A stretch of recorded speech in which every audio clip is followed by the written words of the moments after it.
नमस्कार साथियों, आप सभी का फिर से स्वागत है आपके अपने यूट्यूब चैनल सरकारी गेस्ट पर। आज हम बात करेंगे बीएसपी एचसीएल एग्ज़ाम के एनालिसिस पर, जो कि 20 जून की पहली शिफ्ट का एग्ज़ाम खत्म हो चुका है और विद्यार्थियों के द्वारा जो क्वेश्चन बताए गए हैं उन पर बात करेंगे और कौन से टॉपिक से किस तरह के क्वेश्चन पूछे जा रहे हैं उन पर भी बात करेंगे।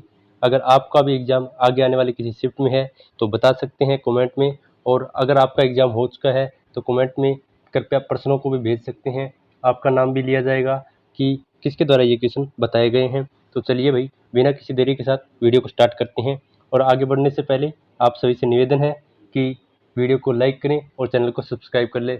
चलिए आज के एनालिसिस वीडियो को स्टार्ट करते हैं। तो चलिए बात करते हैं आज के पहले क्वेश्चन पर। पहला क्वेश्चन पूछा गया था, गांधी इरविन समझौता कब हुआ था? तो इसका सही जवाब हो जाएगा 5 मार्च 1931 को गांधी इरविन समझौता हुआ था।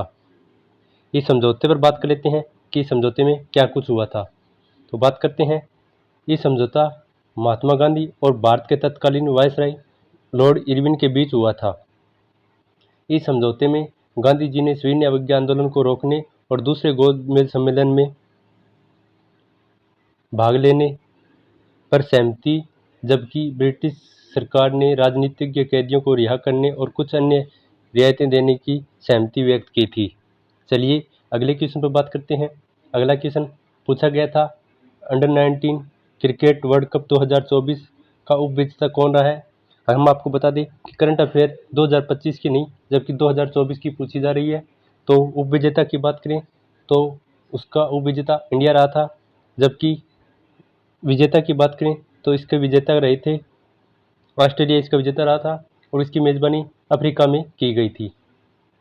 चलिए आगे बात कर लेते हैं अगले क्वेश्चन पर। अगला क्वेश्चन है, पूछा गया है 6 से 14 वर्ष की आयु के लिए निःशुल्क शिक्षा किस संविधान संशोधन से जोड़ी गई थी? तो इसका सही जवाब हो जाएगा जो कि 86वां संविधान संशोधन 2002 के द्वारा जोड़ी गई थी, जिसमें 6 से 14 वर्ष तक के बच्चों के लिए निःशुल्क शिक्षा प्रदान की जानी थी। चलिए इस पर थोड़ी सी बात कर लेते हैं। जो 6 से 14 वर्ष की आयु के सभी बच्चों के लिए मुफ्त शिक्षा अनिवार्य का प्रावधान करता है। यह संविधान संशोधन के अनुच्छेद 21A में शामिल किया गया था। इसे प्रभावी बनाने के लिए संसद ने शिक्षा का अधिकार 2009 पारित किया था, जो 1 अप्रैल 2010 को लागू हुआ था। चलिए आगे बात कर लेते हैं। एक कंप्यूटर से क्वेश्चन पूछा गया था कि अंडू की शॉर्टकट की क्या होती है? तो इसका सही जवाब हो जाएगा कंट्रोल Z। वहीं आगे आने की संभावना है कि रीडू की शॉर्टकट की पूछी जाए तो इसका सही जवाब हो जाएगा कंट्रोल Y। चलिए आगे बात कर लेते हैं। आगे क्वेश्चन पूछा गया था कि बंगाल विभाजन कब हुआ था? तो इसका सही जवाब हो जाएगा 1905 में बंगाल विभाजन हुआ था। चलिए बात करते हैं एक्स्ट्रा फैक्ट पर। बंगाल का विभाजन 1905 में हुआ था। ब्रिटिश सरकार ने 19 जुलाई 1905 को इसकी घोषणा की थी और 16 अक्टूबर 1905 को इसे लागू कर दिया गया था। इस विभाजन में बंगाल को 2 भागों में विभाजित किया गया था, पूर्वी बंगाल और असम और दूसरे पश्चिम बंगाल। और विभाजन का मुख्य उद्देश्य प्रशासनिक सुविधा था, लेकिन इसे भारतीय राष्ट्रीयवाद द्वारा विरोध किया गया था और 1911 में विभाजन को रद्द कर दिया गया था और बंगाल को फिर से एक कर दिया गया था। चलिए इस पर कुछ अन्य जानकारी पे बात करते हैं। इसकी घोषणा 19 जुलाई 1905 को हुई थी और लागू 16 अक्टूबर 1905 को कर दिया गया था। बंगाल विभाजन का कारण की बात करें तो ब्रिटिश सरकार ने प्रशासनिक सुविधा के लिए विभाजन का तर्क दिया था। वहीं बात करते हैं तो विरोध, भारतीय राष्ट्रवादियों ने विभाजन का विरोध किया था और फूट डालो और राज करो की नीति का हिस्सा माना था। विभाजन को रद्द करने का काम 1911 में ब्रिटिश सरकार में बंगाल विभाजन को रद्द कर दिया गया था, जब दिल्ली दरबार लगा था उस टाइम। एक कंप्यूटर का क्वेश्चन पूछा गया था, बीसीसी की फुल फॉर्म पूछी गई थी, जिसकी फुल फॉर्म होगी ब्लाइंड कार्बन कॉपी। इसकी फुल फॉर्म होगी, यह ईमेल में एक फील्ड है जिसका उपयोग ईमेल की प्रतिलिपि किसी ऐसे व्यक्ति को भेजने के लिए किया जाता है जिसे आप चाहते हैं कि वह ईमेल प्राप्ति करे, लेकिन आप नहीं चाहते कि अन्य प्राप्तकर्ता यह जाने सके कि यह व्यक्ति को ईमेल कौन भेज गया है, यानी किसके द्वारा यह ईमेल भेजी गई है, इसलिए बीसीसी का उपयोग किया जाता है। चलिए आगे बात करते हैं बीसीसी पर कुछ और एक्स्ट्रा फैक्ट पर। बीसीसी का उपयोग तब किया जाता है जब आप चाहते हैं कि कुछ प्राप्तकर्ता ईमेल प्राप्त करें, लेकिन आप नहीं चाहते कि अन्य प्राप्तकर्ता यह जाने कि आपने उस व्यक्ति को कोई भी ईमेल भेजा है।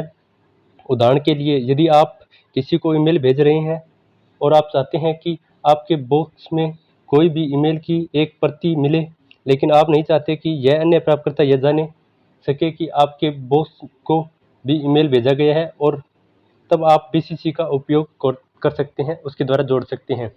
बीसीसी में जोड़े गए प्राप्तकर्ता अन्य प्राप्तकर्ताओं को दिखाई नहीं देते हैं, लेकिन वे सब यह नहीं जानते कि आपने उन्हें भी ईमेल भेजा है। चलिए आगे बात करते हैं। कंप्यूटर का एक क्वेश्चन और पूछा गया था।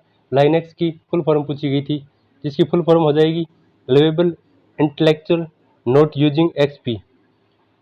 यह लाइनेक्स की फुल फॉर्म है। हिंदी में बात करें तो livable intellect non using XP, यह नाम लिनक्स टोरवोल्ट द्वारा दिया गया था। यह एक ओपन सोर्स ऑपरेटिंग सिस्टम है। चलिए आगे बात करते हैं। इंग्लिश से क्या कुछ पूछा गया था, तो इंग्लिश में इंग्लिश का एक पैसेज पूछा गया था। एंटोनियम, सिनोनियम और इडियम पूछे गए थे। वहीं हिंदी में बात करें तो हिंदी में एक पैराग्राफ था, पर्यायवाची पूछे गए थे, मुहावरे पूछे गए थे और विलोम शब्द पूछे गए थे। चलिए मैथ का थोड़ा सा एनालिसिस कर लेते हैं। मैथ में टाइम एंड वर्क से क्वेश्चन था, परसेंटेज से क्वेश्चन था, एज से क्वेश्चन पूछा गया था, ट्रेंड से क्वेश्चन था, प्रॉफिट लॉस से था, सिंप्लीफिकेशन से था, और वही मेंसुरेशन से सिलेंडर यानी शंकु का क्वेश्चन पूछा गया था।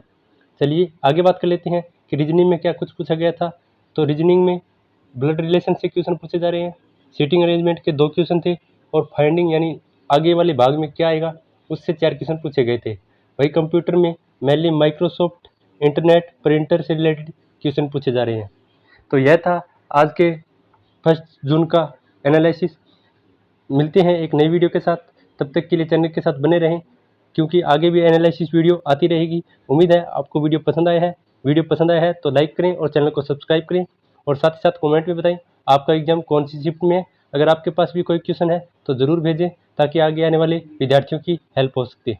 धन्यवाद, मिलते हैं एक नई वीडियो के साथ।